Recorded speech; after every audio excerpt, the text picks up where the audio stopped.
बुद्धं शरणं गच्छामि धम्मं शरणं गच्छामि संघं शरणं गच्छामि। सर्वप्रथम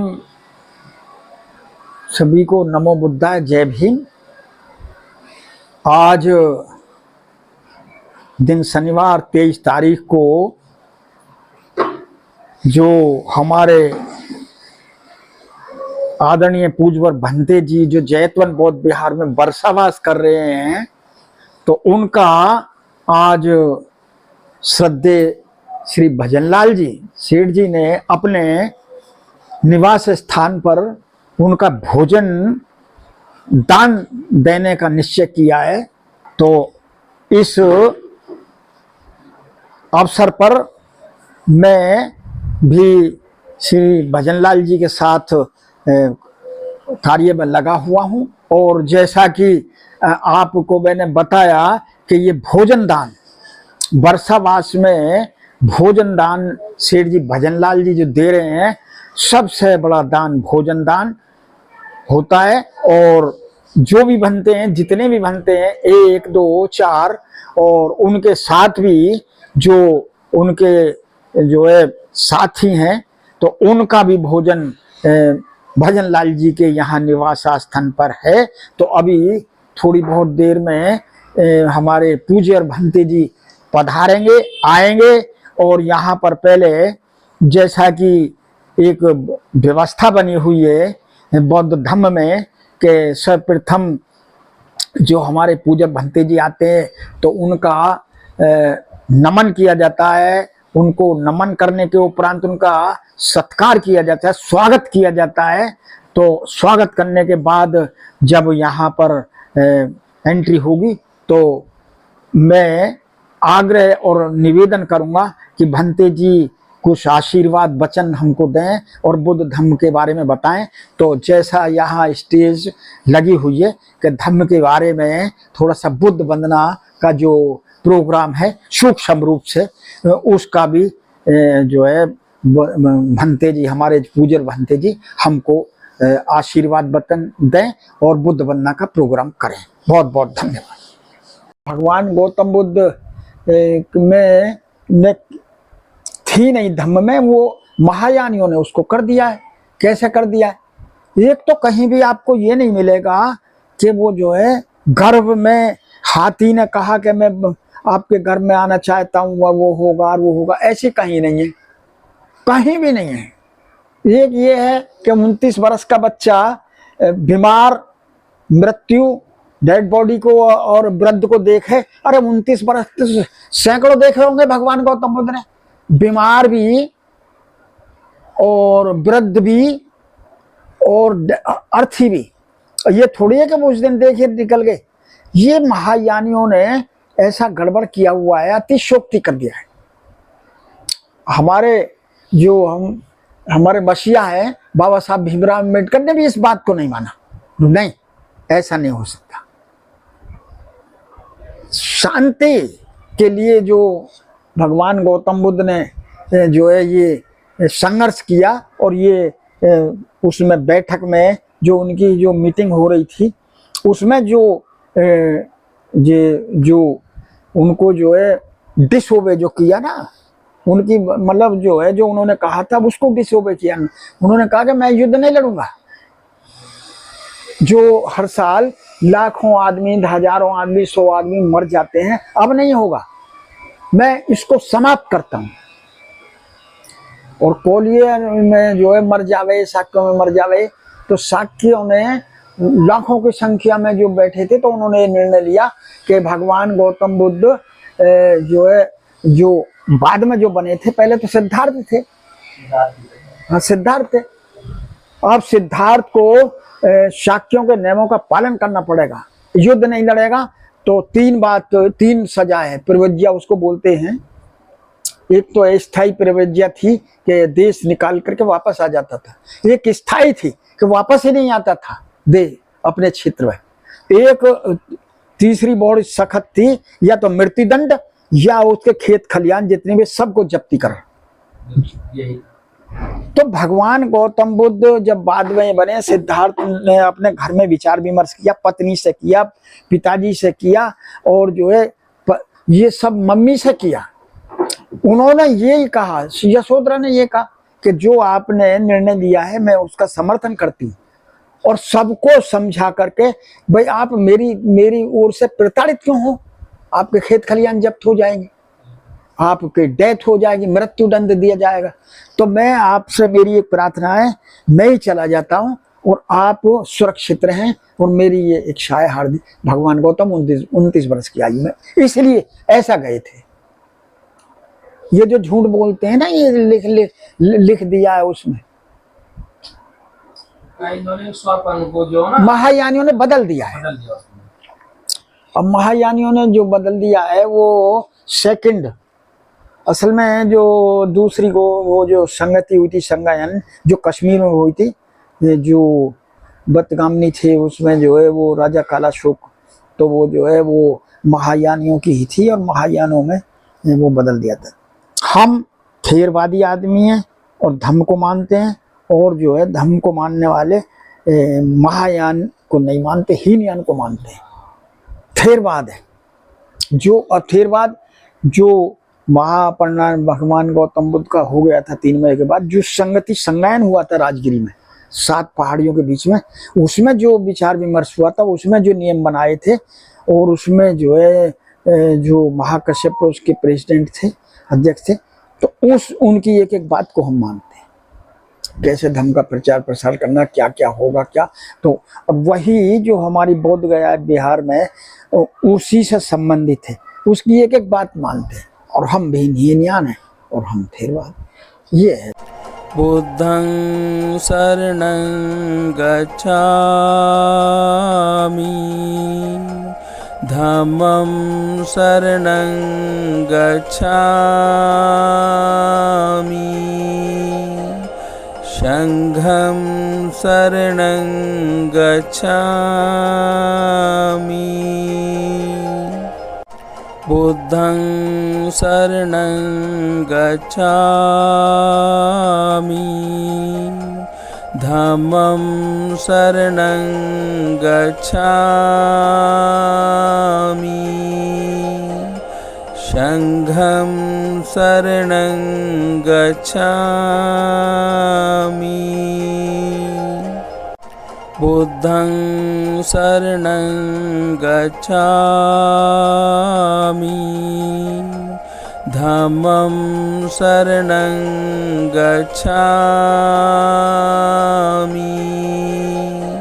संघं शरणं गच्छामि, बुद्धं शरणं गच्छामि, धम्मं शरणं गच्छामि,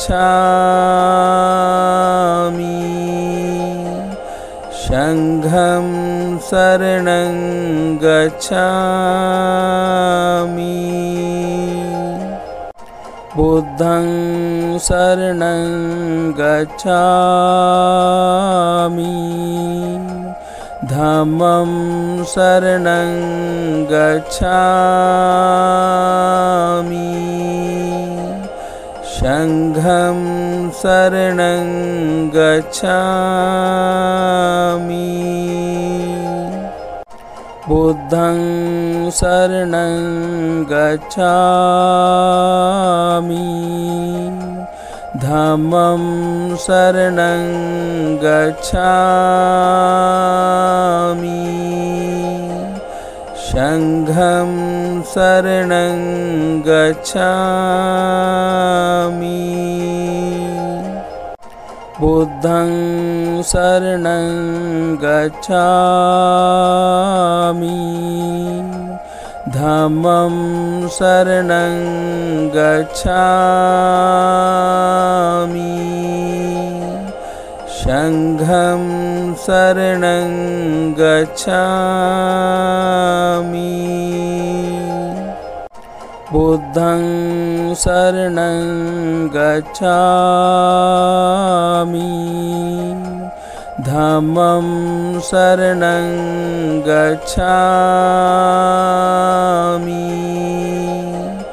संघं शरणं गच्छामि बुद्धं शरणं गच्छामि धम्मं शरणं गच्छामि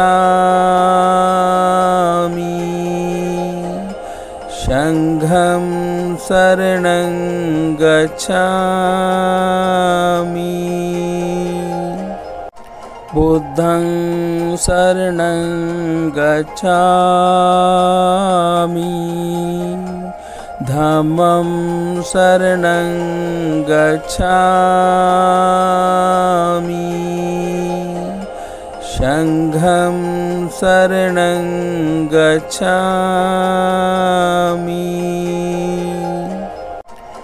बुद्धं शरणं गच्छामि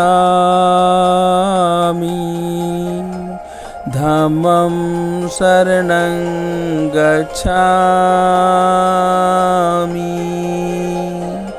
संघं शरणं गच्छामि बुद्धं शरणं गच्छामि धम्मं शरणं गच्छामि संघं शरणं गच्छामि बुद्धं शरणं गच्छामि धम्मं शरणं गच्छामि संघं शरणं गच्छामि बुद्धं शरणं गच्छामि धम्मं शरणं गच्छामि संघं शरणं गच्छामि बुद्धं शरणं गच्छामि धम्मं शरणं गच्छामि संघं शरणं गच्छामि बुद्धं शरणं गच्छामि धम्मं शरणं गच्छामि संघं शरणं गच्छामि बुद्धं शरणं गच्छामि धम्मं शरणं गच्छामि संघं शरणं गच्छामि बुद्धं शरणं गच्छामि धम्मं शरणं गच्छामि संघं शरणं गच्छामि बुद्धं शरणं गच्छामि धम्मं शरणं गच्छामि संघं शरणं गच्छामि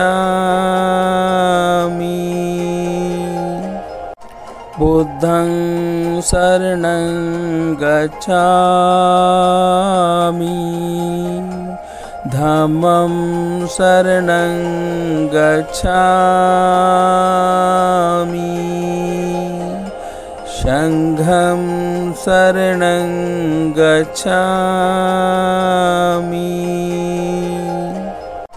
बुद्धं शरणं गच्छामि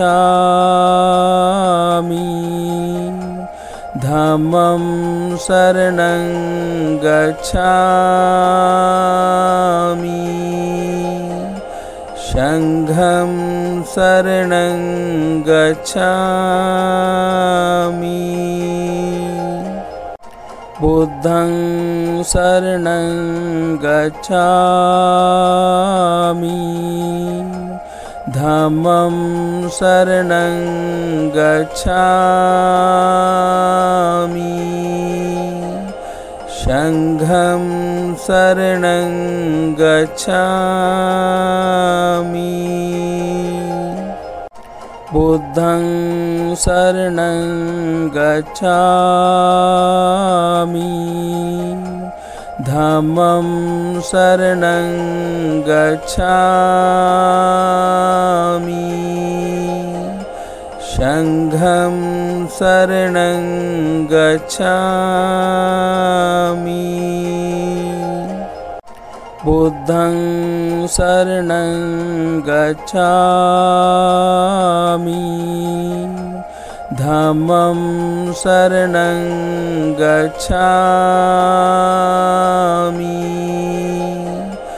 संघं शरणं गच्छामि बुद्धं शरणं गच्छामि धम्मं शरणं गच्छामि संघं शरणं गच्छामि बुद्धं शरणं गच्छामि धम्मं शरणं गच्छामि संघं शरणं गच्छामि बुद्धं शरणं गच्छामि धम्मं शरणं गच्छामि संघं शरणं गच्छामि बुद्धं शरणं गच्छामि धम्मं शरणं गच्छामि संघं शरणं गच्छामि बुद्धं शरणं गच्छामि धम्मं शरणं गच्छामि संघं शरणं गच्छामि बुद्धं शरणं गच्छामि धम्मं शरणं गच्छामि संघं शरणं गच्छामि बुद्धं शरणं गच्छामि धम्मं शरणं गच्छामि संघं शरणं गच्छामि बुद्धं शरणं गच्छामि धम्मं शरणं गच्छामि संघं शरणं गच्छामि बुद्धं शरणं गच्छामि धम्मं शरणं गच्छामि संघं शरणं गच्छामि बुद्धं शरणं गच्छामि धम्मं शरणं गच्छामि संघं शरणं गच्छामि बुद्धं शरणं गच्छामि धम्मं शरणं गच्छामि संघं शरणं गच्छामि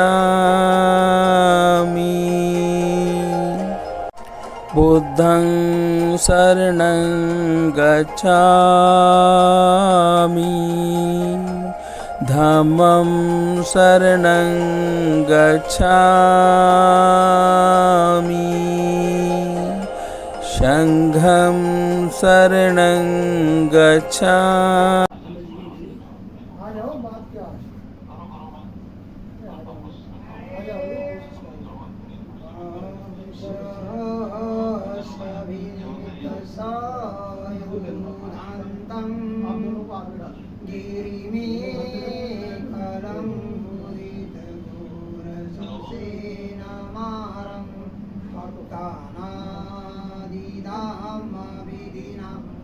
जित्वा मुनिन्दो तान्ते जसा भवतु जय मङ्गलानि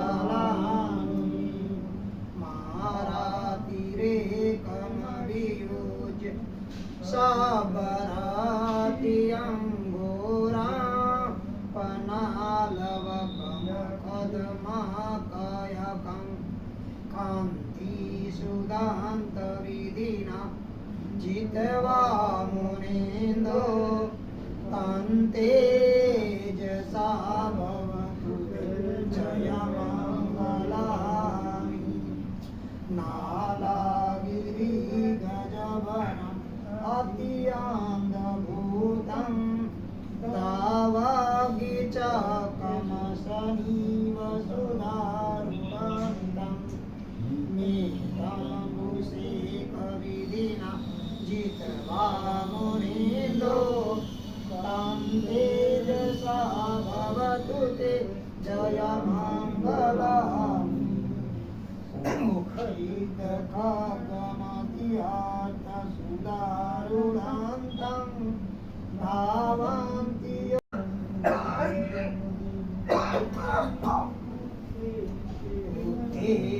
बुद्धिमतेरभुजगे तमापयन्तो याडगदेन विधिना जित्वा मुनीन्द्रो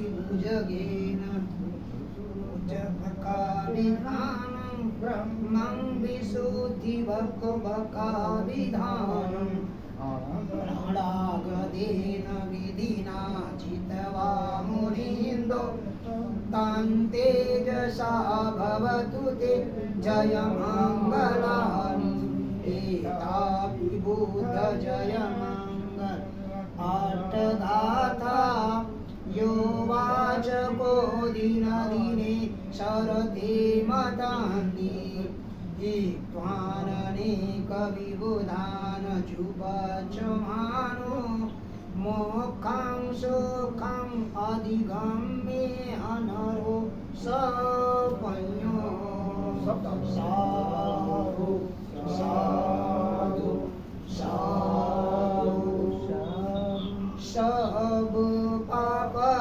सुअकरेना संपदा सच्चित परियोदपनम् एतं भूतान शासनम् नमो बुद्धाय नमो धम्माय नमो संघाय। मंगल घंटी के लिए 2 मिनट समय दें, इसके बाद फिर हम देशना का कार्य। सबका मंगल सबका मंगल सबका मंगल होए रे।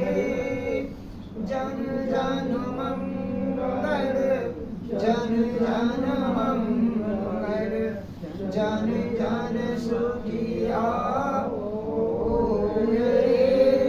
तेरा मंगल मेरा मंगल तेरा मंगल मेरा मंगल जन जन मंगल होए रे।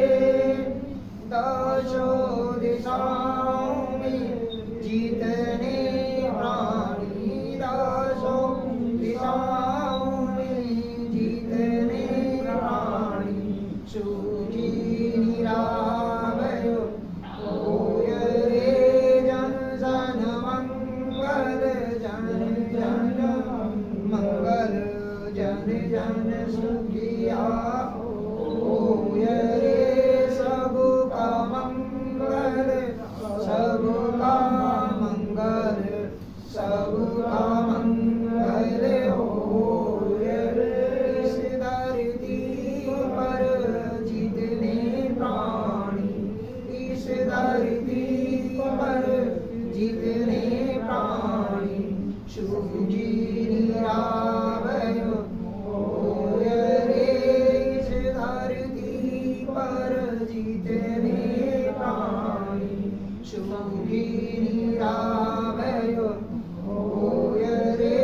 जन जन मंगल जन जन मंगल जन जन सुखिया होए। सबका मंगल सबका मंगल सबका मंगल होए रे। साधु साधु साधु नमामि धम्मं नमामि संघं नमामि। दिया तो उन्होंने इनके ऊपर आक्रोशित न हुए होकर के वो उनसे क्रोधित होकर के वहां से उनको साथ उनका छोड़ करके चले आए। वो ऋषि पतन एरिया में जब आकर के अपना जीवन व्यतीत करने लग गए तो सम्यक संबुद्ध अपने उस अंतिम चरण पे जिसे निर्जन पथ कहते हैं उस निर्जन पथ पे अकेले ही रह गए थे। अकेले वो चलते रहे, लेकिन उन्होंने एक दृढ़ संकल्प लिया था कि तब हम यहाँ से उठेंगे जब संबोधि की प्राप्ति होगी। जब उनको अपने उस मार्ग का अनुसरण हो गया कि मुझे संबोधि प्राप्त हो गई, तो उन्होंने सोचा कि इसका लाभ हमें ही नहीं, हमने तो यह प्रतिज्ञा करी थी कि हम इसकी प्राप्ति के बाद इस संसार के सभी प्राणियों का दुख दूर करने के लिए हमने गृह का त्याग किया था, महाविनिष्क्रमण करा है। तो आज हमें यह संबोधि प्राप्त हुई, यह मुझे तो पता चल गया, लेकिन इसका लाभ सभी संसार के प्राणियों के लिए हमें जीवन दान में देना है। तो हम सबसे पहले किसको इसका श्रवण कराएं। तो हमने सोचा कि हमें जो अंतिम समय में हमें इस ज्ञान के मार्ग पर शाम के दर्शन के रूप में हमें बताने वाले अल्लाह कलाम जी थे, उनके पास जाऊं। तो उन्होंने वहाँ जब जाकर के उनके विचार को रखा, सोचा, तो देखा पाया कि उनका जीवन का अंत हो चुका है। फिर उन्हीं के साथ उनसे आगे बढ़ने वाले, उससे थोड़ा ऊंचा ज्ञान देने वाले उद्धव बुद्धराम जी के यहाँ जब उन्होंने ख्याति करी, तो वो भी शरीर का अंत कर चुके थे। उसके बाद उन्होंने सोचा कि अब यह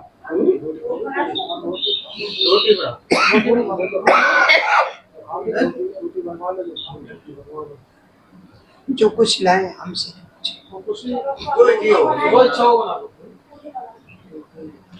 उसके बाद फिर जब उन्होंने देखा कि ये दोनों लोग का शरीर कांत हुआ, तो वह वहाँ से चल कर के 120 किलोमीटर की दूरी सारनाथ जैसे स्थान को चलते हैं। जब वो वहाँ से निकले तो सारनाथ जैसे स्थान पे पहुँचते हैं, जिसका नाम ईशीपतन मृगदाय वन था। उस ईशीपतन को जब आषाढ़ी पूर्णिमा के प्रथम दिन, 1 जुलाई जिसको हम कहते हैं, उसी दिन जब वहाँ उन्होंने अपने उन्हीं पंचवर्गीय जिन्होंने उनको छोड़ करके उस स्थान उर्वेला पर्वत से चले आए कि यह तो पथभ्रष्ट हो चुके हैं, इन्होंने तो लड़की के हाथ से, राजकुमारी के हाथ से खीर खाया, यह तो पथ से भटक गए हैं, हम इनके साथ नहीं रहेंगे। वो वहीं आकर के सारनाथ के मृगदाय वन में टहल रहे थे। तब उन्हें ढूंढते ढूंढते वो वहाँ तक आए, और जब उन्हें प्राप्त किया, वह चौखंडी स्तूप नामक स्थान पे जब वहाँ पहुँचते हैं तो उन्होंने जब उन्हें देखा तो पाया कि वह अपने इस ज्ञान की जो प्रकाशा थी उसको पाने के लिए विचरण करते हुए वहीं मिले उन्हें। तो उन्होंने बताया, लेकिन इससे पहले उनके मन में धारणाएं थी उन पांचों जो पंचवर्गीय थे कि हम कभी अचानक अगर वह सिद्धार्थ यहाँ अगर लौट जाए, जब सूचना मिली कि वो आ रहे हैं तो उन्होंने सोचा कि अगर आ ही रहे तो हम कभी उनको अपने सम्मान से नहीं देखेंगे, उनको बैठने का आसन नहीं लगाएंगे, उनके लिए हम लोग पात्र नहीं लाएंगे, उनके लिए हम लोग सम्मान नहीं करेंगे, उनको हम यहाँ बैठ करके नमन बंदन भी नहीं करेंगे, हम तो उन्हें तिरस्कार कर देंगे, उनका अपमान करेंगे, उन्हें यहाँ से वापस लौटना पड़ेगा। लेकिन जब सम्यक संबुद्ध बन गए सिद्धार्थ, जब वहाँ से चल करके आए, जब उन्होंने कुछ दूर ही पहले सुना कि हाँ सिद्धार्थ अब सम्यक संबोधि की प्राप्ति होकर बुद्ध बने हैं, तो वो बुद्ध पद यात्रा करके चल कर सारनाथ जैसे स्थान पे आए हैं, और हम ही 5 लोगों के वो तलाश में हैं। जब उनको उसी सारनाथ के चौखंडी स्तूप के पास जब उन्हें भ्रमण करते हुए पाया, तो उन्होंने वहाँ पर रोक करके उन्हें अपने उन प्राप्त की हुई संबोधि के विषय में जब बताने से पहले उनके पास पहुँचे, तो उन्होंने देखा कि उनके मुख पर कितना तेज, उनके प्रकाश का पुंज और उनके शरीर का बनावट और उनकी वह जो सम्यक संबोधि की प्राप्ति का अवसर था, उसको देख करके वो लोग अपने आप को रोक नहीं सके। वो पांचों तुरंत, एक ने भिक्षा पात्र लिया, दूसरे ने आसन लगाया, तीसरे ने जल लाया, चौथे ने पाए और धोकर करके उन्हें पुष्प अर्पित करते हुए, और 5वें ने बैठा करके उन देशना को सुनने के लिए सभी लोग उन्हें पंचांग प्रणाम करने लग गए। जब बुद्ध ने देखा कि ये तो वही पंचवर्गीय लोग हैं जिन्होंने मुझे वहाँ छोड़ करके आए, इनको सर्वप्रथम अपने उस संबोधि की प्राप्ति का प्रथम ज्ञान का दृष्टि हमें अवगत कराना चाहिए। जब उन्होंने पाया कि हमने आप लोगों को इतना मेहनत करके वहाँ तक लाया था, लेकिन आप लोगों ने मुझे उस निर्जन पद पे अकेले छोड़ा था, लेकिन मैं आपको नहीं छोड़ सकता, इसलिए क्योंकि मेरे अंदर जो भावना थी वह जागृत हो चुकी है, और आपके अंदर जो भावना है वह अभी भी सोई है। मैं इसी को जगाने के लिए आपके पास आया हूँ कि आप लोग भी उसको धारण कर लें और सुने, पहले सुन करके जान करके फिर उसे देख करके अगर आपको अच्छा लगे, उचित लगे और सही लगे, तब उसे आप ग्रहण करिएगा। इसके ग्रहण करने से आपका जीवन, साथ में परिवार का जीवन और साम्राज्य में सभी पृथ्वी पर जीव प्राणियों का जीवन इसके लिए उत्तम मंगलकारी होगा, धम्म का लाभी होगा। जब उन्होंने उस पंचवर्गीय भिक्षुओं को चौखंडी स्तूप पर जब इनसे अपनी प्राप्त की हुई संबोधि के माध्यम से जब उन्होंने अवगत कराया कि जीवन का उत्पन्न होना और नष्ट होना यह सत्य है, लेकिन इस सत्य के पीछे 4 आर्य सत्य हैं जो महान सत्य हैं। उसमें दुख है, दुख का कारण है, उसका निवारण है, उसके निवारण के मार्ग है। अगर हम संसार के सभी प्राणियों को इस दुख से मुक्ति दिलाना है, इस संसार के दुखी के प्राणियों को सभी को दुख के निवारण को अगर हमें करना है, तो उसके लिए एक मार्ग है, जो मार्ग हम ढूंढ करके आए हैं। उस मार्ग पर चल करके हम सभी लोग इस संसार के सभी प्राणियों का जीवन दुख से दूर कर सकते हैं और उनके जीवन की मंगल कामना करेंगे। उनका जीवन, हमारा जीवन, पृथ्वी पर सभी जीव प्राणियों के जीवन को हम सभी लोग मिल करके उत्तम धर्म का लाभी बना सकते हैं, मंगलकारी बना सकते हैं, कल्याणकारी बना सकते हैं।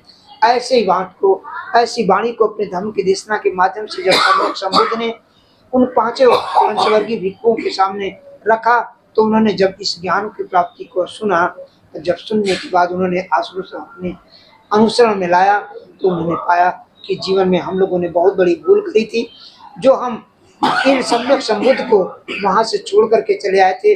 जो हमारे अंदर भावना थी, आज ये हमें अवगत करा रहे हैं। सच्चाई है कि हम लोग पथ से भटकते थे, लेकिन हम इन्हें पथ पे भटकने से मार्ग को अनुसरण करा दिया कि इन्होंने पथ को छोड़ दिया है। लेकिन नहीं, जो सिद्धार्थ थे उनको अपनी दृढ़ संकल्प और अपनी उस मार्गदर्शन में उन्होंने अपना जीवन संकल्पित रखा, वह दृढ़ निश्चय रखा थे, वह संकल्प को परिपूर्ण करके आज बुद्ध बन गए। हमारा जीवन इनके माध्यम से आज परिपुष्ट हो जाएगा और भली प्रकार से हम अपने इस जीवन के रहस्य को जानेंगे। आइए हम चलते हैं। तब वहाँ से चल करके उन्होंने उस रीति प्रथम मृगदायवन, जिसका नाम बदल करके मूल गंध कुटी विहार रखा गया, उस स्थान पर आते हैं और उसी जगह पे एक उसी वाराणसी का बहुत बड़ा प्रतापी राजा यश, जो अपने उस राजवंश में, उस अपने राज दरबार में बड़ा खुशहाल रहता था, बहुत बड़ा प्रतापी दानी राजा था। लेकिन उसने देखा कि जीवन में हमें सब कुछ प्राप्त करने के बाद भी बहुत बड़ा कष्ट है, बहुत बड़ा दुख है। लेकिन इस दुख का क्या कारण है, उसकी प्राप्ति के लिए, उसको खोज करने के लिए वह चिल्लाते रहा, वह लोगों से बताते रहा कि मुझे कोई मार रहा, मेरा कोई धन छीन रहा, मुझे कोई गाली दे रहा, मुझे कोई अपशब्द बोल रहा, मैं दुखी हूँ, हमारे साथ ये संसार के सभी प्राणी दुखी हैं, इनका क्या होगा, हमारा क्या होगा। इस प्रकार से वह बोलने लग गया और बहुत जोर जोर से चिल्लाने लगा कि बचा लो मुझे, मुझे बचा लो, मेरे जीवन में कोई बहुत बड़ा घोर अपराध हो रहा है, हम कैसे अपने आप को इससे बचाएं, हम इस संसार के लोगों को कैसे इसका अनुसरण करें और कराएं। इस प्रकार से वह चिल्लाते हुए नजर आया। तो भिक्षुओं को लेकर के, उन पंचवर्गीय परिवारजकों को लेकर के जब उसी रास्ते से गुजर रहे थे सम्यक संबुद्ध, तब उन्होंने देखा, तो उसने हाथ जोड़ करके उतर करके और बोला, हे नाथ, हे स्वामी, हे सम्यक संबुद्ध, हमने सुना है कि आप इस संसार में बहुत बड़े ज्ञानी हैं, आपने अभी हाल में ही इस जीवन को परिवर्तित करने का, दुख का मार्ग ढूंढा है, जो दुख को निजात करने के लिए, जो दुख को दूर करने के लिए आपने सभी संसार के प्राणियों को इससे आप लोग दूर हटने के लिए, दूर लगाने के लिए, उनका जीवन मंगलकारी करने के लिए आपने यह कार्यक्रम शुरू किया है। मैं आपसे चाहता हूँ कि आप भी मेरे जीवन को, इस दुखी जीव को, इस दुखी प्राणी को आप इनसे अलग हटा करके जीवन के रहस्य को हमें सारगर्भित रूप से समझाएं और बताएं। ऐसा सुन करके सम्यक संबुद्ध ने उस राजा यश को भी अपने उन प्राप्त की हुई सम्यक संबुद्धि 4 आर्य सत्य के विषय में जब समझा था कि प्रत्येक व्यक्ति का जीवन दुखी है, संसार का हर प्राणी दुखी है, उसे किसी प्रकार का दुख है, किसी को किसी प्रकार का दुख है, किसी को धन की, किसी को संपत्ति का, किसी को पैसे का, किसी को रुपए का, ऐसे प्रकार से सभी को दुख है। जिस प्रकार से आपको दुख है, ऐसे ही आप जैसे एक राजा जिनके पास हम आपको लेकर चलते हैं, वह संसार का भी राजा बहुत बड़ा धनवान है, बहुत बड़ी उसके पास संपत्ति है, लेकिन वह भी दुखी होगा। हम जहाँ तक हमने ढूंढा है उसके माध्यम से, तो वह उसके लेकर के उसी के पास पहुँचते हैं और उससे कहते हैं कि देखिए ये भी एक राजा है, बहुत धनवान है। उनसे पूछवाते हैं और कहते हैं कि क्या राजन, आपके पास तो बहुत बड़ा धन है, संपत्ति है, बंगला है, सब कुछ है। तूने कहा जी हाँ। कहा लेकिन आपको कोई दुख तो अब नहीं होगा? तुमने कहा कि नहीं। वह राजा आंखों से विक्षिप्त था, वह देख नहीं सकता था। तो उन्होंने कहा अरे बुद्ध, हम सब कुछ धनवान तो हैं, सब कुछ हमारे पास तो है, लेकिन हमारे पास सब कुछ होने के बाद भी हम इनसे एक दुख के कारण ही हम दुखी हैं। वह थी मैं इन्हें देख नहीं सकता हूँ। यही था आज के इस धम्मदेशना में कि देखो सभी प्राणी पैसे से, रुपए से, धन से, सब कुछ से धनवान हो सकते हैं, लेकिन उनको दुख है। जब तक उन्हें उस सम्यक संबोधि की मार्गदर्शन का अनुसरण नहीं करेंगे, जब तक उन्हें आचरण व्यवहार में सुनकर उतारेंगे नहीं, तब तक उनका जीवन इसी प्रकार से दुखी रहेगा। क्योंकि दुख ही इस जीवन का सबसे बड़ा प्रश्न है। जब तक प्रश्न नहीं होगा तब तक उत्तर की आवश्यकता नहीं होती है। तो दुख एक प्रश्न है, दुख का स्वभाव है होना। दुख है तो सुख की प्राप्ति के लिए हमें मेहनत करनी पड़ती है। इसलिए दुख कभी भयभीत नहीं करता, दुख से कभी भयभीत नहीं होना चाहिए। दुख एक प्रश्न है, प्रश्न का होना अति आवश्यक है, तभी हमें उत्तर की आवश्यकता होगी। आज की यह छोटी सी गंभीरता इसी पर समाप्त करते हैं। सब बीतियो विवसंतु सब रोगो विनशतु माते भवन्तन्तरायो सुखी दीर्घायुको भव भवतु सब मंगलम रक्षन्तु सब बुद्धानुभावेन सब ब्रह्मानुभावेन सब संघानुभावेन सदा सुखी मंगल हो, कल्याण हो, सुखी अभिवादन शील सनिच्चा वड्ढा पचायनो चत्तार धम्मा वर्धन्ति आयुर्नो सुख मंगल हो, कल्याण हो, सुखी हो, मंगल हो, कल्याण हो, सुखी मंगल।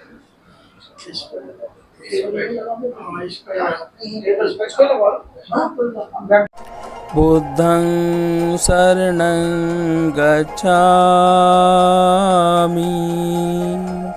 धम्मं शरणं गच्छामि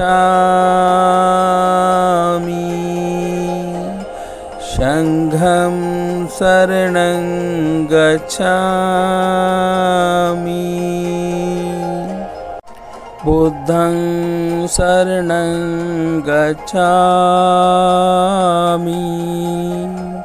धम्मं शरणं गच्छामि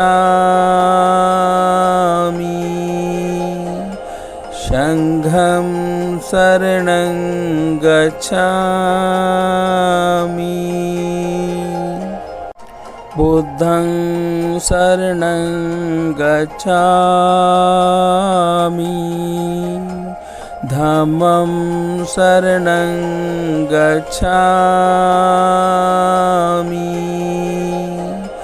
संघं शरणं गच्छामि